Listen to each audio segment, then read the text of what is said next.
नमस्कार। भादो माह शुक्ल पक्ष की तृतीया तिथि को अखंड सौभाग्यदायक हरतालिका तीज का व्रत किया जाता है। आइए श्री गणेश जी का नाम लेकर इस व्रत कथा की शुरुआत करते हैं।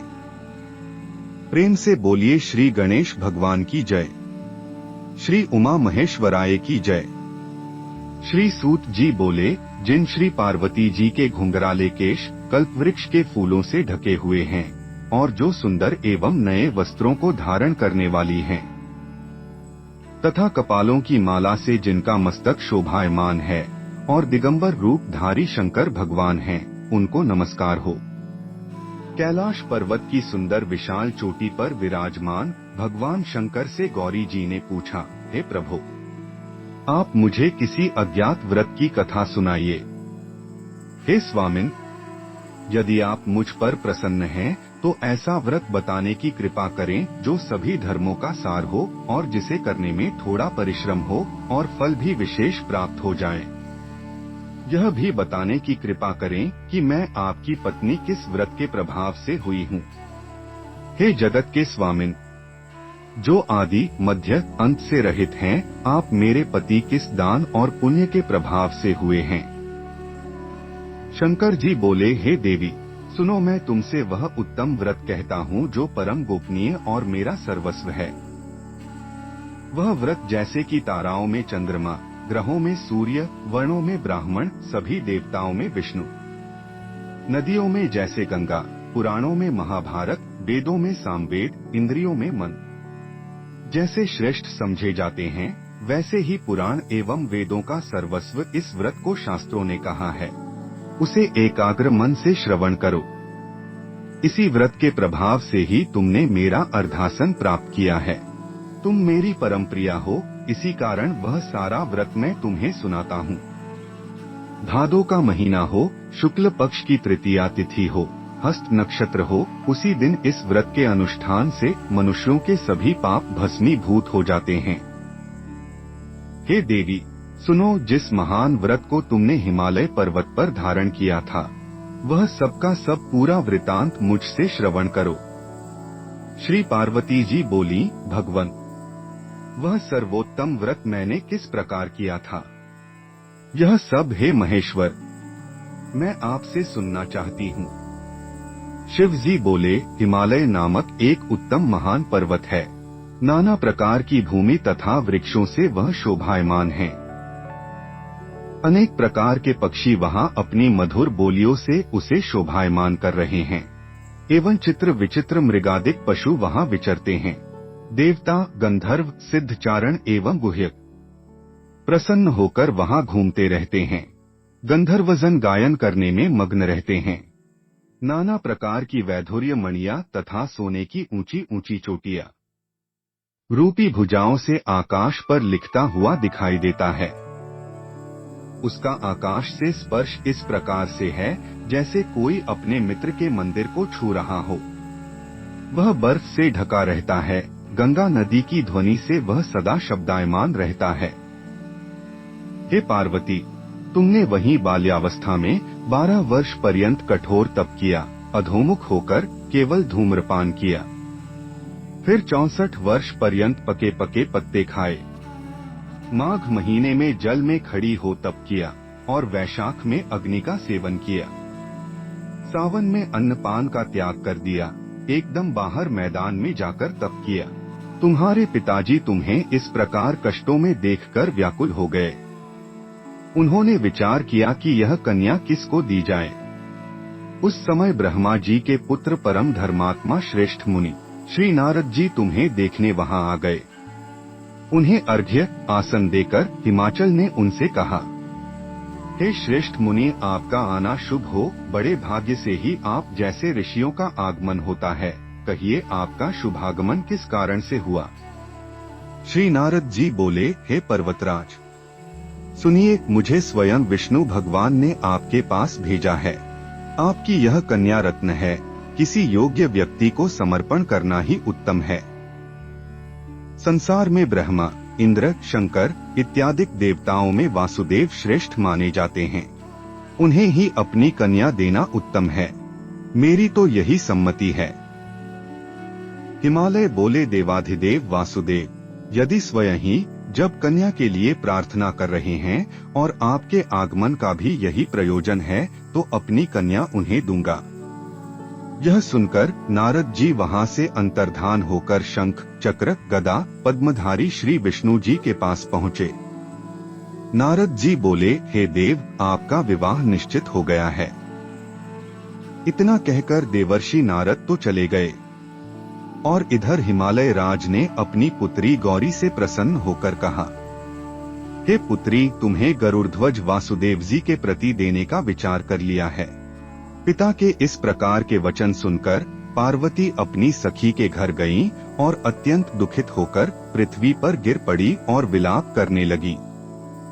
उन्हें इस प्रकार दुखित हो विलाप करते सखी ने देखा तो पूछने लगी, हे देवी, तुम्हें क्या दुख हुआ है? मुझसे कहो, और तुम्हें जिस प्रकार से भी सुख हो, मैं निश्चय ही वही उपाय करूंगी। पार्वती जी बोली, सखी, मुझे प्रसन्न करना चाहती हो तो मेरी अभिलाषा सुनो। हे सखी, मैं कुछ और चाहती हूँ, मेरे पिता कुछ और करना चाहते हैं। इसलिए हे प्यारी सखी, मैं अब अपना देह त्याग दूंगी। तब पार्वती के ऐसे वचन सुन सखी ने कहा, पार्वती, तुम घबराओ नहीं, हम दोनों यहाँ से निकलकर ऐसे वन में पहुँच जाएंगी जिसे तुम्हारे पिता जान ही नहीं सकेंगे। इस प्रकार आपस में राय करके श्री पार्वती जी को वह घोर वन में ले गई। तब पिता हिमालय राज ने अपने पुत्री को घर में न देखकर इधर उधर ढूंढा, किंतु वह न मिली तो विचार करने लगे, मेरी पुत्री को देव, दानव, किन्नरों में से कौन ले गया? मैंने नारद के आगे विष्णु जी के प्रति कन्या देने की प्रतिज्ञा की थी, अब मैं क्या दूंगा? इस प्रकार की चिंता करते करते मूर्छित होकर गिर पड़े। तब उनकी ऐसी अवस्था सुनकर हाहाकार करते हुए लोग हिमालय राज के पास पहुँचे और मूर्छा का कारण पूछने लगे। हिमालय बोले, किसी दुष्टात्मा ने मेरी कन्या का अपहरण कर लिया है, अथवा किसी काल सर्प ने उसे काट लिया है, या सिंह, व्याघ्र ने मार डाला है। पता नहीं मेरी कन्या कहाँ चली गई, किस दुष्ट ने उसे हर लिया।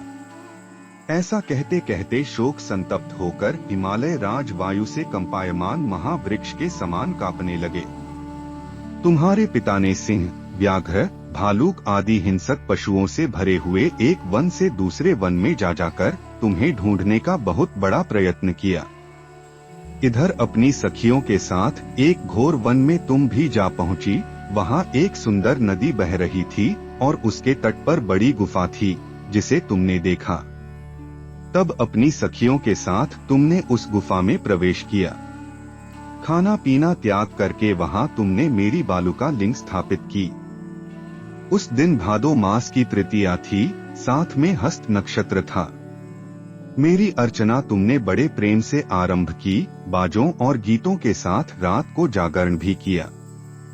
इस प्रकार तुम्हारा परम श्रेष्ठ व्रत हुआ। उसी व्रत के प्रभाव से मेरा आसन हिल गया। तब तत्काल ही मैं प्रकट हो गया जहाँ तुम सखियों के साथ थी। मैंने दर्शन देकर कहा कि हे वरान्य, वर मांगो। तब तुम बोली, हे देव महेश्वर, यदि आप प्रसन्न हो तो मेरे स्वामी बनिए। तब मैंने तथास्तु कहा, फिर वहां से अंतर्धान होकर कैलाश पर पहुंचा। इधर जब प्रातः काल हुआ तब तुमने मेरी लिंग की प्रतिमा का नदी में विसर्जन किया। अपनी सखियों के साथ वन में प्राप्त कंद मूल फल आदि से तुमने पारण किया। हे सुंदरी, उसी स्थान पर तुम सखियों के साथ सो गई। तुम्हारे पिता हिमालय राज भी उस घोर वन में आ पहुँचे और अपना खाना पीना त्याग कर वन के चारों ओर तुम्हें ढूंढने लगे। उन्होंने नदी के किनारे दो कन्याओं को सोता हुआ देख लिया और पहचान लिया।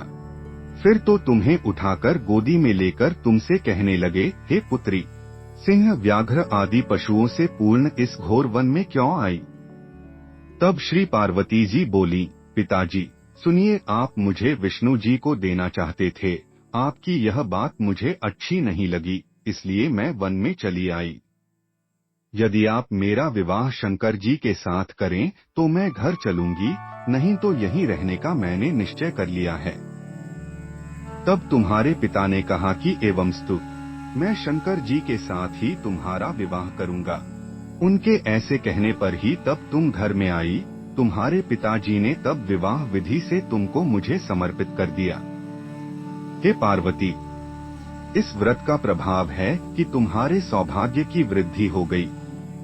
अभी तक मैंने किसी के सम्मुख इस व्रतराज का वर्णन नहीं किया। हे देवी, इस व्रतराज का नाम भी अब श्रवण करो, क्योंकि तुम अपनी सखियों के साथ इस व्रत के प्रभाव से हरी गई, इस कारण इस व्रत का नाम हरतालिका हुआ। पार्वती जी बोली, हे प्रभो, आपने इसका नाम तो कहा, कृपा करके इसकी विधि भी कहिए।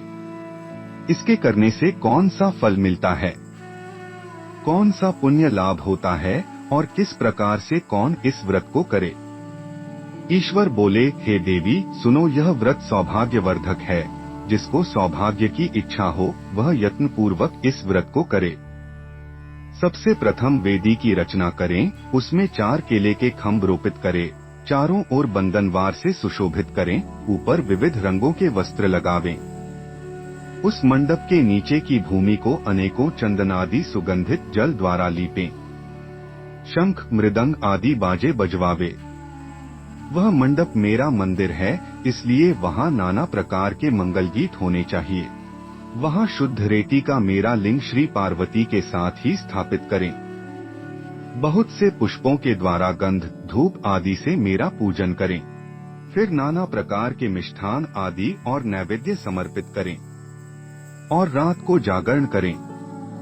नारियल, सुपारियां, मुसम्मिया, नींबू, नारंगिया एवं और भी ऋतु अनुसार बहुत से फल, उस ऋतु में होने वाले नाना प्रकार के कंदमूल, सुगंधित धूप दीप आदि सब लेकर चढ़ाते हुए भगवान को याद करके कहें, हे कल्याण स्वरूप शिव महाकाल शंभु, आपको नमस्कार है।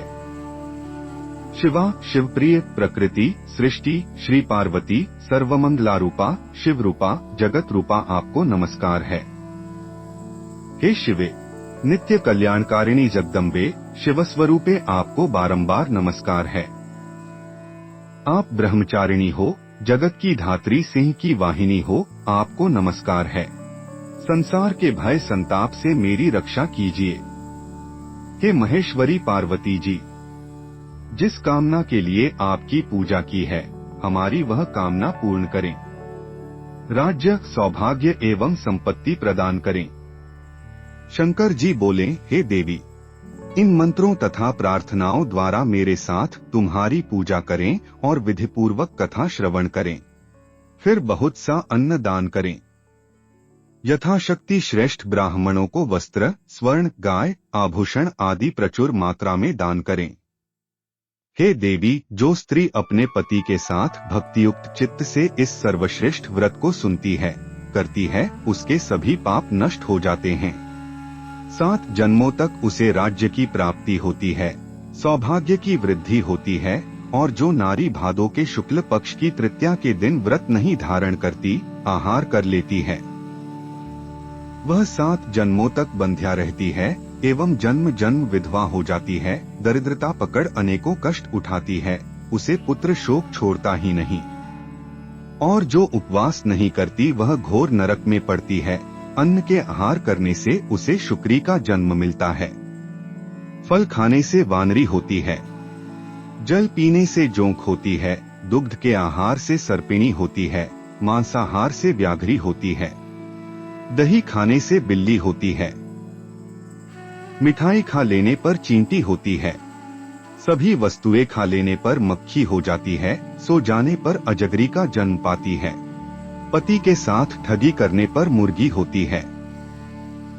शिव जी बोले, इस कारण सभी स्त्रियों को प्रयत्न पूर्वक सदा यह व्रत करते रहना चाहिए। सोने, तांबे एवं बांस से बने अथवा मिट्टी के पात्र में अनाज, फल, वस्त्र, दक्षिणा आदि रखकर श्रद्धा पूर्वक विद्वान श्रेष्ठ ब्राह्मण को दान करें। उनके अनंतर पारण अर्थात भोजन करें। हे देवी, जो स्त्री इस प्रकार सदा व्रत किया करती है, वह अपने पति के साथ समान रूप से सुख भोगती है। इस पृथ्वी पर कई प्रकार के सुखों का आनंद लेते हुए वह अंततः स्वर्ग लोक को प्राप्त करती है। इस कथा के श्रवण करने से 1000 अश्वमेघ एवं 100 वाजपेय यज्ञ का फल प्राप्त होता है।